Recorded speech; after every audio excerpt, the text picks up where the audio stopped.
Think you know ancient Rome? Get ready for mind-blowing facts the history books didn't tell you. Let's dive into one of the empires that changed the world. Decoding Roman omens more than just guts. Did you know the Romans believed sacrificing animals could predict the future? It wasn't just random guesswork. It was a complex ritual. Let's dive into the fascinating world of Roman divination. The Haruspecs were specially trained priests who interpreted omens. They examined the entrails of sacrificed animals, especially the liver, for abnormalities. A deformed liver could foretell disaster for the state or individual. The color, size, and even the texture of the organs were meticulously analyzed. These observations were then compared to established guidelines and traditions. It was a serious business, influencing major decisions. Animal sacrifices weren't the only way Romans sought divine guidance. Observing the flight patterns of birds, known as auspices, was another common practice. The direction, number, and type of bird all held significance. Thunder, lightning, and even unusual animal behavior could be interpreted as omens. The Romans believed the gods were constantly communicating if you knew how to listen. Understanding Roman divination gives us insight into their worldview. They believed in a direct connection between the human and divine realms. Omens shaped their political, military, and personal lives. Did you know? The Colosseum could hold up to 50,000 spectators, just like a modern football stadium. Let's dive into some fascinating facts about this ancient wonder. The Colosseum, originally known as the Flavian Amphitheater, was a groundbreaking feat of Roman engineering. Built using concrete and stone, it showcased the Romans' mastery of arches and vaults. Its complex system of corridors and stairways allowed for efficient crowd management. Imagine 50,000 people moving in and out with relative ease. The Colosseum was primarily used for gladiatorial contests and public spectacles. These events were incredibly popular, drawing crowds from all walks of life. Gladiators, often slaves or prisoners of war, fought each other or wild animals. These battles were brutal, but they were also a key part of Roman entertainment. The Colosseum wasn't just about gladiators. It also hosted animal hunts, mock sea battles, and even public executions. The arena floor could be flooded to stage naval battles, showcasing the Romans' ingenuity and power. It truly was a multi-purpose entertainment venue. Did you know? Gladiators rarely fought to the death. Most fights ended when one surrendered. Let's debunk some myths about these ancient warriors. Gladiatorial combat wasn't always a bloodbath. Gladiators were valuable assets, highly trained and expensive to maintain. Killing them off in every fight would be a poor investment. Most matches ended when a gladiator was wounded or exhausted and signaled surrender. The decision to grant mercy rested with the game's organizer, often influenced by the crowd's reaction. Life as a gladiator was brutal, but it wasn't solely about fighting. They received specialized training, medical care, and even had access to decent food and lodging. Some gladiators became celebrities, admired for their skill and bravery. They could even earn their freedom after years of service, becoming free men once again. Gladiatorial combat gradually declined with the rise of Christianity and changing social attitudes. The games were officially banned in the early 5th century AD. The end of the gladiatorial games marked a significant shift in Roman society, reflecting evolving moral values and the decline of the empire. Did you know some gladiators were ancient Rome's rock stars? They had fans, endorsements, and lived lives that were surprisingly complex. Gladiators weren't just nameless faces in the arena. Some achieved incredible fame, becoming household names. Their victories were celebrated, and their skills were highly sought after. These celebrity gladiators attracted massive crowds. Think of them as the ancient Roman equivalent of modern-day sports heroes, complete with dedicated fan clubs. Fame brought opportunities. Successful gladiators could earn sponsorships and endorsements. Similar to athletes today, they endorsed products and even appeared in advertisements. Their lives weren't all blood and sand. Some gladiators earned enough to buy their freedom and retire comfortably. It was a brutal profession, but with high rewards for the best. Of course, the reality was harsh. Many gladiators were slaves or prisoners of war, forced to fight for their lives. The arena was a place of both glory and immense suffering. Despite the risks, the allure of fame and fortune drew many to the gladiatorial games. It's a fascinating and complex part of Roman history. Some gladiators were volunteers, hoping for fame and fortune. Let's dive into the surprisingly complex world of these ancient Roman warriors. Gladiators weren't just slaves forced to fight to the death. While many were prisoners of war or criminals, some were free men who chose the arena. They sought glory, wealth, and even celebrity status. These volunteer gladiators, often called auctorati, signed contracts and swore oaths. They understood the risks, but were lured by the potential rewards and the thrill of the fight. Gladiators lived in specialized schools called ludi. Here, they received rigorous training in various combat styles, weapon handling, and physical conditioning.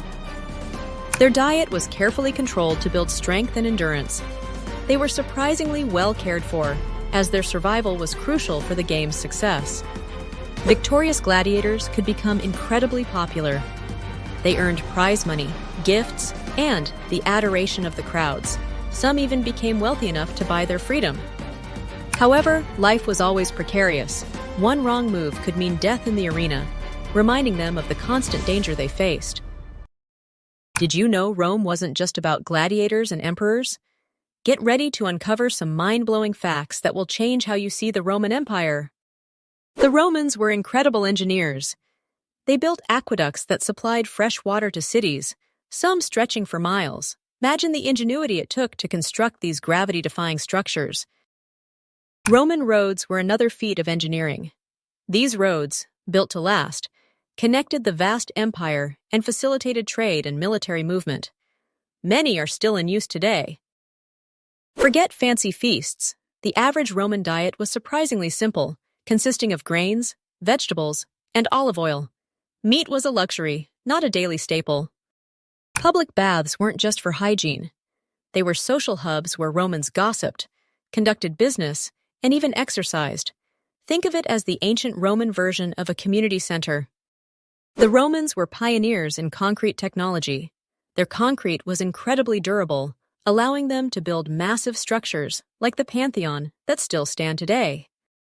They also developed early forms of newspapers called acta diurna, which were posted in public places to keep citizens informed.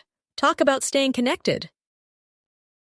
Did you know the name Caesar is synonymous with emperor, but Julius Caesar himself never held that title?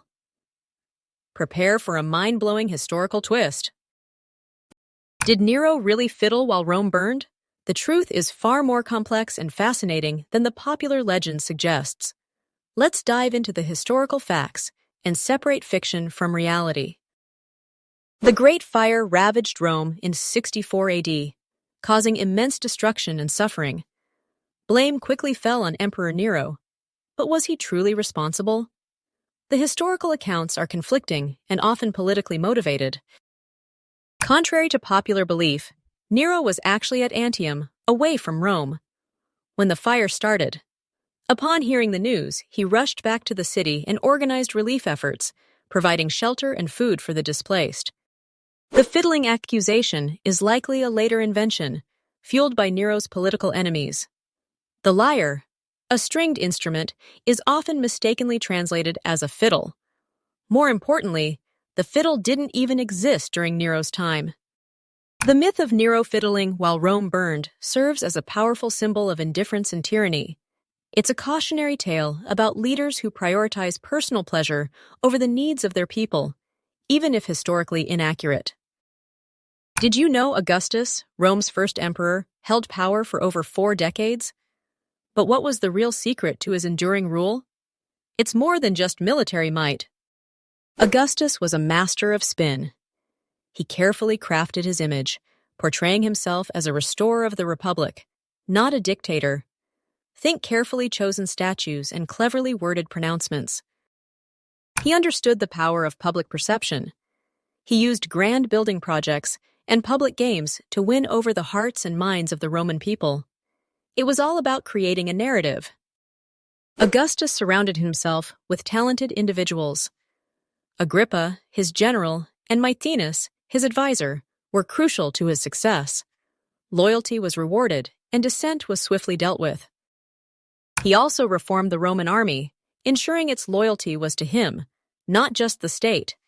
This gave him a powerful tool to maintain order and suppress any potential rebellions. Augustus ushered in the Pax Romana, a period of relative peace and prosperity. This era solidified his reputation as a benevolent ruler. People were more likely to support a leader who brought stability. His reforms laid the foundation for the Roman Empire's success for centuries to come. He understood that lasting power came from more than just brute force. Did you know one of Rome's most infamous emperors appointed his horse to the Senate? Let's dive into the truth behind Caligula's alleged equestrian senator.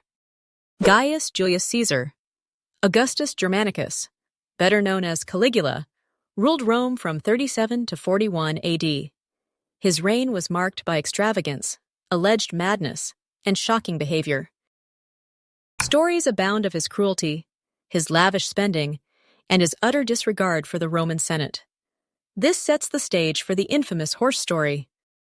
The horse in question was named Incitatus.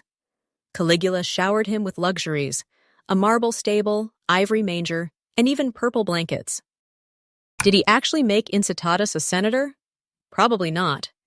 It's more likely a rumor, a symbolic gesture to insult and belittle the Senate, showing his contempt for their power.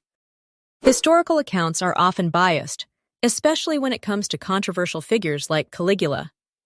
The story of Incitatus likely grew over time, fueled by political enemies. Whether fact or fiction, the tale perfectly illustrates the perception of Caligula as an unpredictable and tyrannical ruler.